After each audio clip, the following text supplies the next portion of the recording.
what a valuable service that you offer. I want to switch gears. I want to talk more about your personal growth and coaching, right? Because as you're talking, it's all I hear coming through your voice. It's awesome, right? You're just giving everybody all this good advice. Talk about your coaching business. Yeah, so there's three different phases to my coaching business. But number one, it all starts with your personal. It all starts with you, right? You can never grow your business and you can never grow your company and you can never get to that level where you're trying to get to your overall goal is or anything like that if it does not start with you first. And it starts with everything from, you know, I have an analogy that I tell every one of my guys, man. It's called the 15-minute rule. And it's very easy. And some people really struggle, and I don't understand. And this is another one I'll just never understand. But like, let's just say, Doug, you wake up every single morning at 8 o'clock. Wake up at 7:45 in the morning. When you wake up that 15 minutes earlier, do not touch your phone. Don't look at it. Don't touch your phone. Don't open an email. Don't do anything except what Doug likes to do for the first 15 minutes of the morning. If you really love coffee and sitting on your porch in the morning and just gathering yourself for the day, do that every single morning. Do it for just a week and watch how different your whole days start to turn. Every single one. And don't touch an email, don't touch a phone, don't touch anything that can hinder the first part of your day. You have 15 minutes to determine how the first whole half of your day is going to go. So if you have that 15 minutes to determine that right there alone is going to be enough to set your day on the right path. That alone might be enough to say, you know what? I just got hit with 10 snowballs straight to the face at 9 o'clock in the morning as soon as I started my day, but I'm not going to let it bother me because my day started the right way. But it's also called negative sim override. And I learned this many years ago. But what that means is if your day in your first 15 minutes starts off negative, no matter how much positive I offer you, your day started off negative. So the positives don't even feel like they're that positive. And so in that 15 minutes, why don't we hinder that whole day option chance opportunity that this could start negative at all? Just cut that on out. Let's do something that I love to do every single morning. So when I tell you my first 15 minutes of my day goes like this, I don't touch my phone. I go straight to the bathroom. I check my own shit. I take a nice shower. And I gather myself for the day. What am I doing? I get out of the shower. I might go around the outside of the house. I might love my old cars. I got 2 old cars in the garage. I might go out to the garage, just appreciate what I have. I'm a big car guy. So that's one of my favorite things to do is that. And then for the first 15 minutes, that's a way for me to gather myself. I might walk around the house just to make sure. I might sit down, drink me a cup of coffee on the back porch. Whatever it is, I just feel like I want to do that morning. I don't do nothing else but that. I don't want to argue with somebody. I don't want to have a bad conversation. I don't want to start off trying to holler. Everybody's like, well, I have kids. I have to get them up. Well, then you're not up early enough. Get up 15 minutes before that. Watch how much different your day. If your kid gives you hell first thing in the morning, wake up 15 minutes earlier than him, and I bet you that hell don't feel like it's hell anymore. How you do this every morning. Get up. Come on, buddy. Let's go. We got time. We got stuff to do today. But if I hit you in the face as soon as you wake up first thing in the morning with this negative stuff, that side of it alone. So that's the 15-minute rule. And we'll get on that another time. But the 15-minute rule is very important. You should try that. That'll help your days tremendously. But my coaching side, personal growth, man, you got to, there's a lot of people that they call it different things, but the reality is you got 4 ways to grow yourself. I mean, everybody knows about the 4 ways to grow yourself. You can't cut one out because then you're only 75% growth. 75% is a failing grade in anything that you're in, no matter what. So you're cutting yourself short. But understand that, your faith in yourself, your finances, your person that who you are is all important in everything you do. Ethically, mentally, morally, spiritually, all of that stuff like that all has to line up, and if you're focusing on those things to make sure that you're doing those few things and aligning those stars, so to speak, everything seems to normally come together pretty well. So what I tell everyone is before we focus on your business, let's focus on you to make sure that you're ready for this. This is something that's going to take a little time. This is something that you're going to get a little uncomfortable with, but that's the coaching side of it. I'm not going to sugarcoat anything. I'm not going to tell you something because you just want to hear it. None of that stuff is going to happen. We're going to get straight down to the reality. I'm going to be the one that's going to say, why didn't you do this? Why didn't you do that? Why didn't you wake that 15 minutes up earlier? What did you do wrong? Okay, what do we need to do to fix it? And I'm going to train you to understand that it's okay to make mistakes because I want you to. That's the only way you're going to leverage. It's the only way you're going to get to the next level. That's the only way all of this is going to happen. But it all starts here. And it all starts here. You know, a lot of people have the mind, but they don't have the heart to back it. Yeah. Tell me one thing, and tell me one thing at all, that if you just put your mind to it, but you don't have your heart behind it, that's successful. Nothing. It's a combination. It's a combination. Your mind will play tricks on you. Have you ever heard your heart play tricks on you? People leave that side of it out. So I teach people that you have to listen to both. 1 + 1 = 2. It has to connect. I love that. You know, real quick, without betraying anyone's privacy or confidentiality that you may have with a client, tell us a successful, or if you can, the most successful example of your coaching, someone like where you've enjoyed success with one of your clients. Sure. So I will put a business name out there if you don't mind. Sure, go right ahead. So it's called B Plum, and they're based out of Cincinnati, Ohio. In B Plum, I got his company kind of a similar situation. He had 3 plumbers working for him, older gentlemen. His company had tanked. It was the same way, very fly by night, was getting the phone calls in the morning, and that's the jobs they went and done.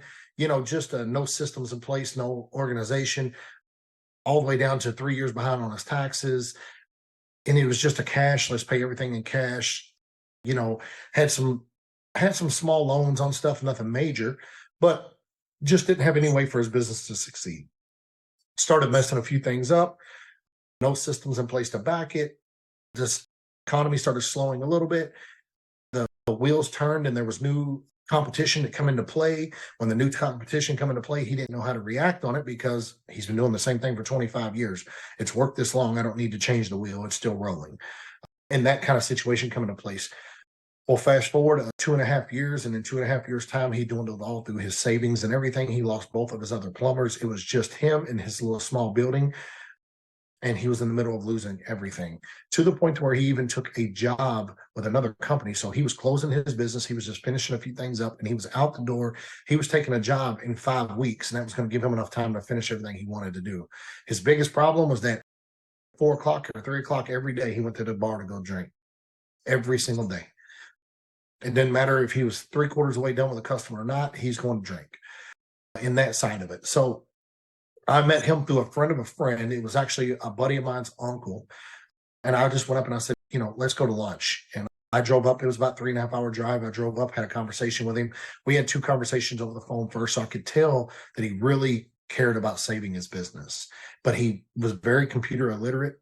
He was very business literate. He just knew how to plumb, and he was one hell of a plumber. I mean, you know, any plumber that doesn't care about their reviews and has 478 positive reviews in a very small town, that says a lot. He didn't even know what his reviews meant. He didn't think they meant anything at all. So that told me when I done my research that, okay, we're on to something here. We'll fast forward here, and told him, I said, you don't have nothing going for the next 5 weeks other than just catching your little small bit of work up. You can have that done in 2.5 days. I stayed up with him for 4 days up there. We went through systems. We put a agreement in place where I'll become 20% ownership in his company. I helped him get his parts houses back on place. I helped him get a line of credit started with his parts houses. He paid cash for everything. He didn't know anything about a line of credit because he didn't want somebody to run his credit. He's like, I don't want somebody to ding my credit. I'm like, it's your business. And he didn't understand your business credit separate than your individual credit. He didn't understand any of this stuff.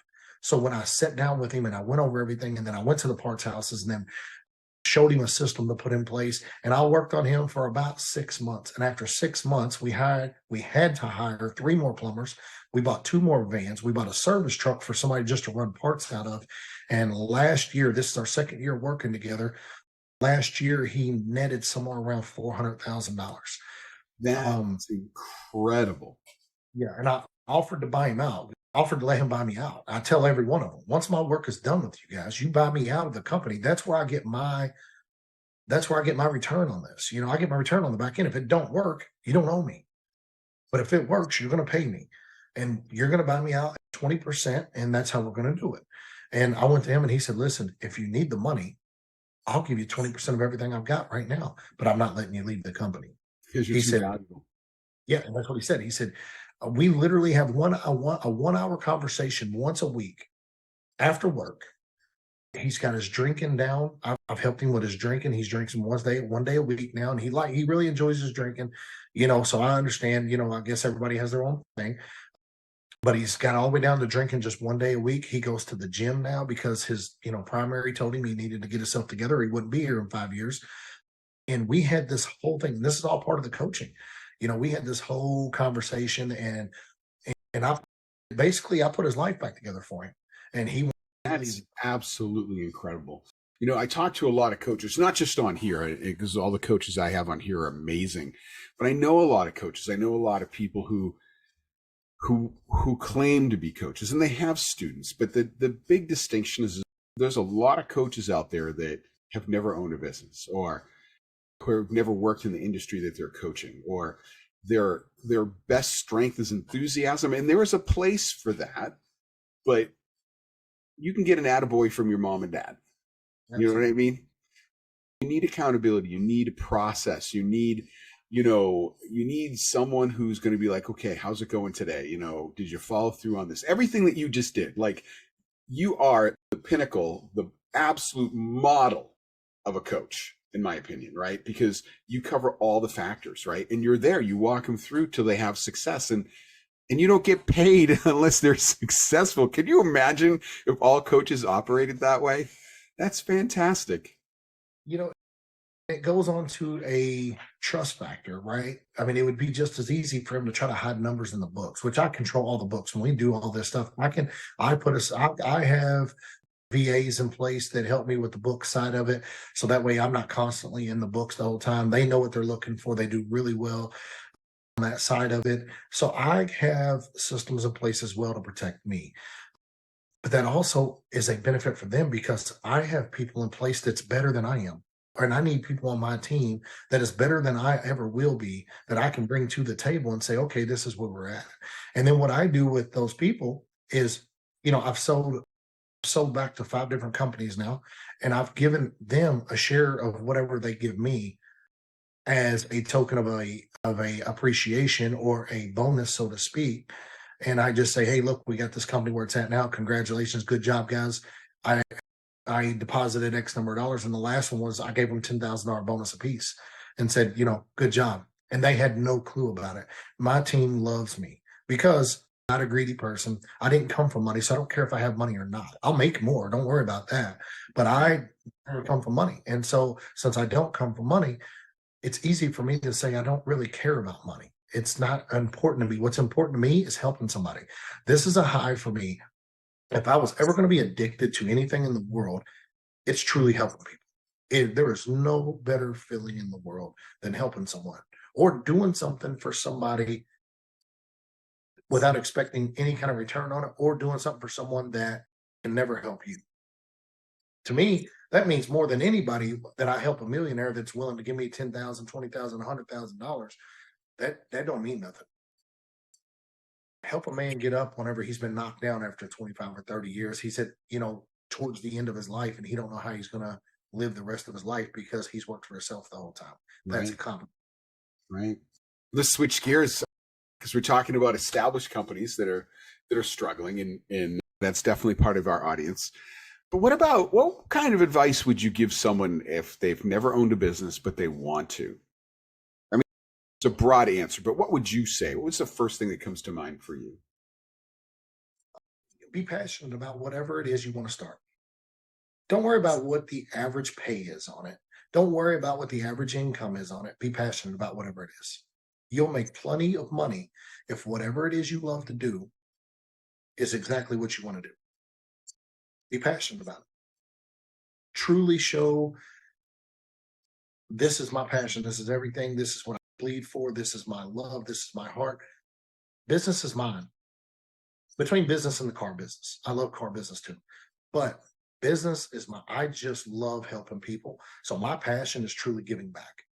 If I could I tell everybody, if I ever hit the lottery, you'll see me on every news station that there is, and I'll probably be in a shit ton of tax problems.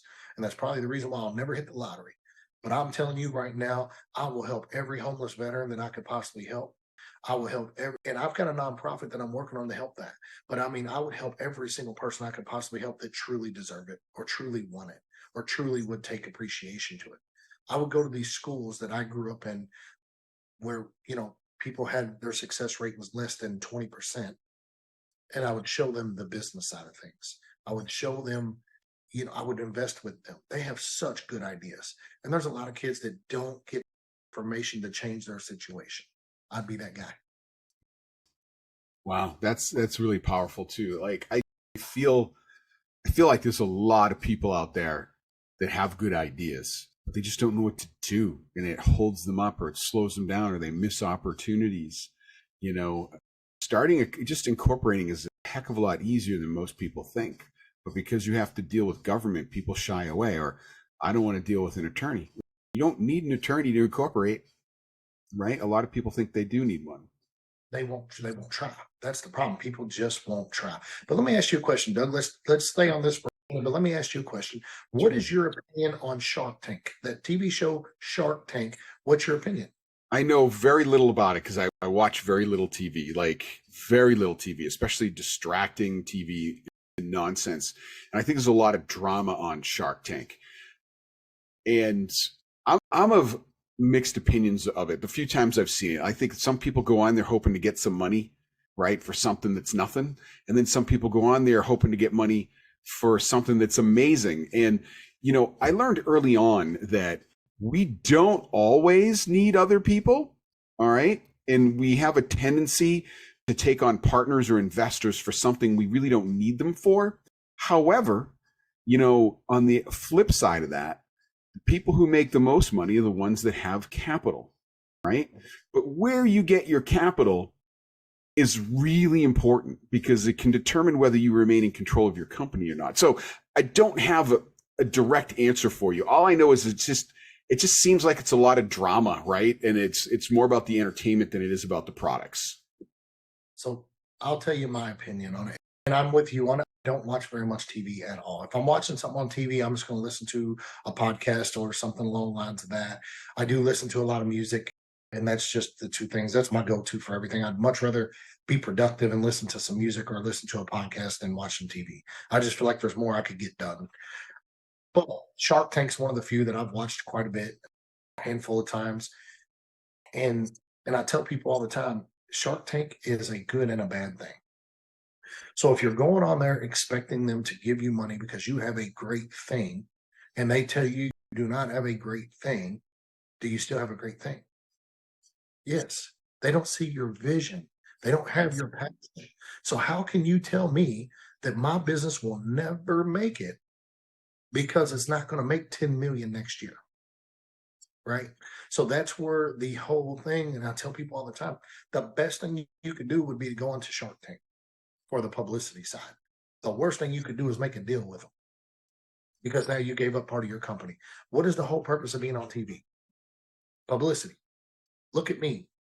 That's the best thing you can do. 100,000 people seeing you on Shark Tank. You don't need nothing. If you have a true product and people can tell you're passionate about what you have, you'll be successful. Right. There is more that's been successful off of that show because they did not make a deal than successful because they made a deal. I didn't know that, but that doesn't surprise me now that I think about it. But that's the judgmental side. That goes back to me and you, at the beginning of this podcast, where we're talking about what the teachers did and what the teachers said and how people judged us and how we thought of each other or how we thought of ourselves or maybe we have the ADD that I have really bad, that would be, I'm never going to be anything because I'm ADD. You're all over the place. You can't calm down. Guess what? That's the reason why I'm successful. Yes, I do start 10 things before I finish one, but I'm going to finish all 10 faster than you even get started. And that's where people just fail to understand that everything you have is a blessing. It's just how you turn it. I've turned into one of those people. It's funny when you say things about yourself, I think you always reveal more than what you're actually saying. But I'm one of those people that if you tell me I can't, I have a much higher chance of being successful because I'm going to prove you wrong. Man, it lights a fire. I'm like, please tell me that I can't do this. And not only will I do it, I will destroy this thing. And you're going to be like, holy shit, how did he do this? Right. I'm that same guy, man. I'm that same guy. That's awesome. Yep. Yep. Wow. Wow. All right. So you're also former military, right? No, actually, I am not. So I applied for the military. I got shunned out of the military because of my background of where I lived at, and I'm going to say where I lived at. They didn't say it in those exact words. They checked my education and why I bounced from school to school and told me I was unstable. I was like, well, the guidance is what I need right now. Like, do you not Right. understand? Structure. I did get into the military. I didn't stay for very long because I also have ADHD. Structure helps me, but if I'm supposed to work within that framework, it becomes disruptive for the people around me. Like I am managed chaos, and I have great amount of respect and sympathy for people who have to deal with me on a daily basis because I like go go go go go go and change topic, do this, and yeah. It's funny because so my main office is set up at my car lot, but next door to my car lot is also my construction company, and it's funny because I bounce so much. That my right hand man is my younger brother, and it's funny because I bounce so much that he's finally kind of got in tune with me. But at first, it used to freak him out because I'd be like, "Okay, I'm going to go do this," and he's like, "Hold on, like Slow your roll. He's like, well, what are you doing?" I'm like, I got to get all this stuff done. And he's like, I don't know how you do so much in a day. And you stay just so happy about doing it and you get it done. And I'm like, I just don't look at it. That's a big thing on even personal growth side of it. That's a very big thing is quit focusing on how long it takes to do something or how much work it's going to be. Just do it. You have to do it anyway, no matter how much you dread it, right? We all have this one thing, man, I'm really dreading doing this. Well, guess what? We have to do it anyway. So what are we talking about? Let's just get it done. The faster you get started, the faster it's done, the faster it's over with, and then we're on to the next thing that you don't have to do that anymore. Right. You're so right. How do I love talking about ADHD. I had someone on the other day that wrote a book and has a podcast about ADHD. How do you deal with it? Like, how does it impact your life positively and negatively in your business? I love it. I absolutely love it. Like I don't know what I would do without ADHD or ADD. I don't know what I would do without it because I've turned my mindset into understanding that it is such a positive thing. Before, now let's back up 25 years, it was such a negative thing. That was my excuse for everything. It was awesome. I had an excuse for everything. And my excuse was, I can't pay attention. They try to put me on Ritalin. They try to put me on. I'm not taking none of this stuff. I don't need a medicine to temporarily put a band-aid on something that God blessed me with. And so I just have to figure out how to utilize it. And I love having it. So the negative side of it is I do get very sidetracked sometimes on people around me for certain moves they make. I'll go to some business meetups and, people across the room will be tapping a pen. So I have to sit in the front room on any business meetup I go. Normally I try to sit closer to the front of the room or basically centered where if a lot of stuff is behind me, I don't get to see it. Or if we're sitting at a round table, you'll notice that I'll sit to the side where I can't see the people behind me or to my left or to my right, either one. But I do that so that way I can zone out as much as I can go zone out and I can pay attention to every single thing. But the positive side to it is if I'm in tune to something, you cannot break me of this. Once I'm dialed into something or once I connect, I'm talking, it runs through my whole body. And I mean, I'm just like, it's like the Holy Spirit of business. Like it comes in and I'm like, whoa, all right, I'm with this, and I'm all into it, and like that side of it is something that I don't think many other people feel unless they have ADD, ADHD, something along the lines. I feel everything you're saying. And so chills. I mean, I get excited talking about it. It's awesome. I do. And I think over the last 3 years, I've really been focusing on shoring up the detrimental sides because the the powerful side. Like, I'm an amazing troubleshooter. I'm an amazing problem solver. I don't care what your problem is. I may never have heard it before. Tell me about it. If I'm interested, I will find a solution for you, and it will be it's probably going to be stellar for you. The thing is the thing about ADHD is there are different flavors, and everyone's a little different, right? And so the downsides that I experienced, this is like, I finally went to get diagnosed because I knew something was up. I knew something wasn't right. And I was driving people in my life crazy because I get so focused, and people will be like, why aren't you talking? Be like, they'll be talking, I won't even hear them because I am so focused, and they think that maybe I'm mad at them or I'm not talking to them, and so that's led me to form relationships with different people of different personality styles. Like, it's hard for me to have people in my life who have low self-esteem. It's really hard because a lot of what they'll read from me is rejection when that's not what it is. I'm just off in la la land. I'm hyper focused, or I'll be changing the subject constantly, not on purpose. I'm not devaluing or invalidating or gaslighting you. I am just going at so many speeds, right? And I have good days and bad days. Like, I've figured out all kinds of all natural remedies to help it. Cold showers, working out, changing my diet, all these things help enormously. But, it for me, and it's not true for everyone. Obviously, you sound like you have it handled vastly better than I do. But in terms of the downsides, like, man, it's tough. It's tough. Like, I will be talking to someone and I'll look at them and I'll just know. And I'm like, okay, I need to listen now. Like, I've learned that much. Like, they are upset. So I'll say, I apologize. I do this. There's no excuse for it. Please, I will listen. And then I will do my best. And I listen. A trigger for this for a lot of people, and I learned this. I've worked with quite a few people with ADD, ADHD, stuff like that. But a trigger for that is your cell phone. If you have your phone in your hand, that is a huge trigger, especially in a conversation. So what I do on any meeting I go to, business meetup, anything, I put my phone face down and I put it on airplane mode. And the reason why I do that is because I know for a fact that if that phone vibrates, if that phone makes any kind of a flash, a ding, a vibration, a noise, anything, everything that person that I am interested in listening to is out the damn window, and I have to figure out what happened. Yeah. So I've learned, and especially talking with people, I have to put the phone down. If me and you is going to have a conversation, this phone's got to get put down. I mean, there's just not an option. Or if I say, hey, I'm going to get your phone number, and I get 7 text messages, I've probably forgot that I'm getting your phone number because now I'm reading these text messages.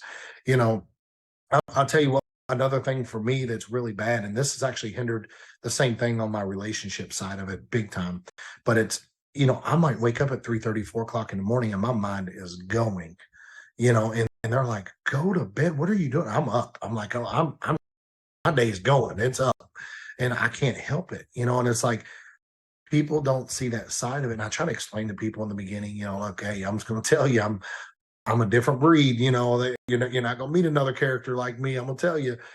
And, sometimes it's just what it is. And they're like, oh, yeah, no problem, until they're, faced with it. Whenever I wake up at 3:30 in the morning, they're like, where did you go? I might just go for a ride because it'll calm me down. But it's because we run at such a high rate of speed at all time, especially us being business owners. That is another rate of speed that we get added into it.